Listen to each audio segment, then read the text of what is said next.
नमस्कार छात्रों। परिसर अध्ययन भाग 1 की इस ऑनलाइन कक्षा में आपका स्वागत है। आज हम पाठ क्रमांक 2 पृथ्वी का घूमना इसके अंतर्गत निम्नलिखित मुद्दों का अध्ययन करेंगे। परिभ्रमण, अक्ष अथवा धुरी, पृथ्वी का परिभ्रमण, उत्तरी ध्रुव और दक्षिणी ध्रुव, विषुवत वृत्त, उत्तरी गोलार्ध और दक्षिणी गोलार्ध, सूर्योदय और सूर्यास्त, और आखिरी मुद्दा होगा वर्ष। चलो हम सबसे पहले मुद्दा देखते हैं, परिभ्रमण। यह चित्र देखिए, लट्टू या टॉप आपने घुमाया होगा। लट्टू स्वयं के ही चारों ओर घूमता है। पिंड के स्वयं के ही चारों ओर घूमने की क्रिया को परिभ्रमण ऐसा कहते हैं। दूसरा मुद्दा है अक्ष अथवा धुरी। यह लट्टू एक अदृश्य रेखा की चारों ओर घूम रहा है। कोई भी पिंड जिस अदृश्य रेखा के चारों ओर घूमता है, उस अदृश्य रेखा को पिंड के परिभ्रमण का अक्ष अथवा धुरी कहते हैं।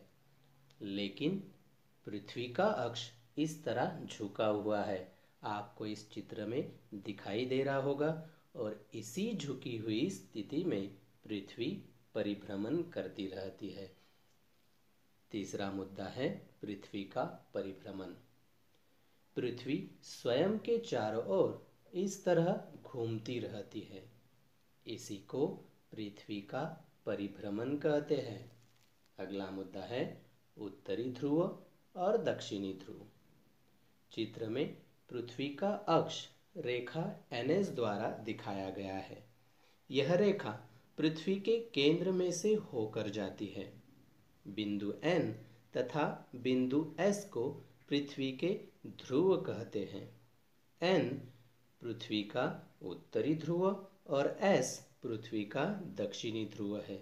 यह चित्र में आप ध्रुव देख सकते हो। अगला मुद्दा है विषुवत वृत्त। यह चित्र देखिए, उत्तरी और दक्षिणी ध्रुवों के मध्य भाग में पृथ्वी के पृष्ठभाग पर एक वृत्त खींचने पर पृथ्वी के दो समान भाग हो जाते हैं। यह आपको इस चित्र के माध्यम से दिखाई दे रहा होगा। पृथ्वी के इस काल्पनिक वृत्त को ही विषुवत वृत्त कहते हैं। देखिए, यह काल्पनिक है, यानी कि मानव के अध्ययन के लिए यह वृत्त काल्पनिक तौर पर खींचा गया है। पृथ्वी पर प्रत्यक्ष रूप से यह वृत्त यानी यह रेखा खींची गई नहीं है। यह आपको ध्यान में रखना है।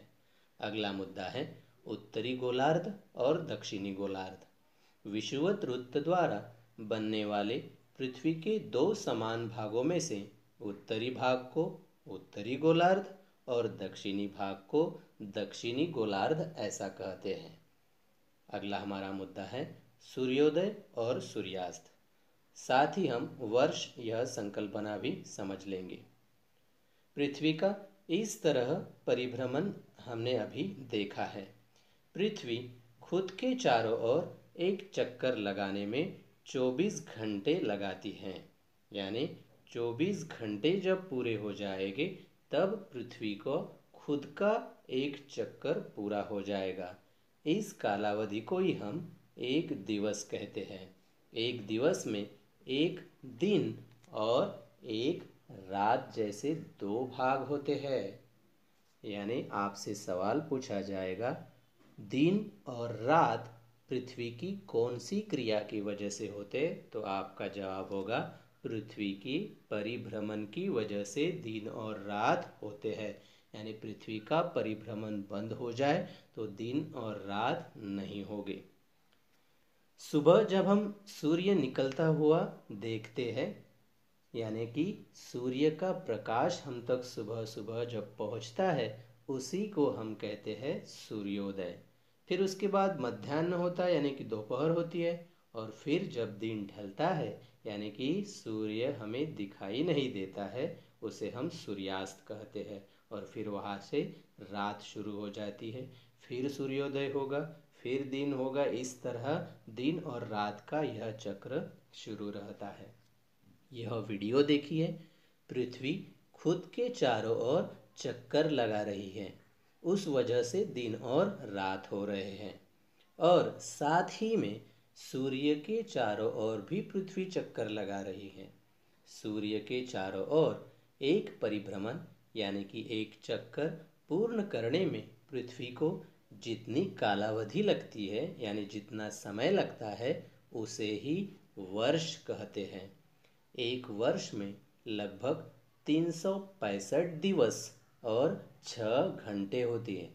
देखिए, मैंने 365 दिवस कहा है, दिन नहीं कहा है, क्योंकि एक दिवस में एक दिन और एक रात होते हैं, जो कि एक दिन 12 घंटे का और रात 12 घंटे की, ऐसे मिलाकर 24 घंटे हो गए, जिसे हम एक दिवस ऐसा कहते हैं। आशा करता हूँ कि आपको पढ़ाए हुए सभी मुद्दे आपके ध्यान में आ गए होंगे। चलो हम होमवर्क देखते हैं। पहला सवाल, विषुवत वृत्त का क्या अर्थ है? यानी विषुवत वृत्त मैंने आपको अभी पढ़ाया है कि पृथ्वी के मध्य में जो एक वृत्त, काल्पनिक जो है वृत्त खींचा गया है, उसी को हमने विषुवत वृत्त का नाम दिया हुआ है। वह आपको इसका जवाब फिर से यह वीडियो देखकर लिखना है। अगला सवाल, विषुवत वृत्त द्वारा निर्मित होने वाले पृथ्वी के 2 भागों के नाम क्या है? सिर्फ आपको वह 2 भागों के नाम यहाँ पर लिखना है। Thank you.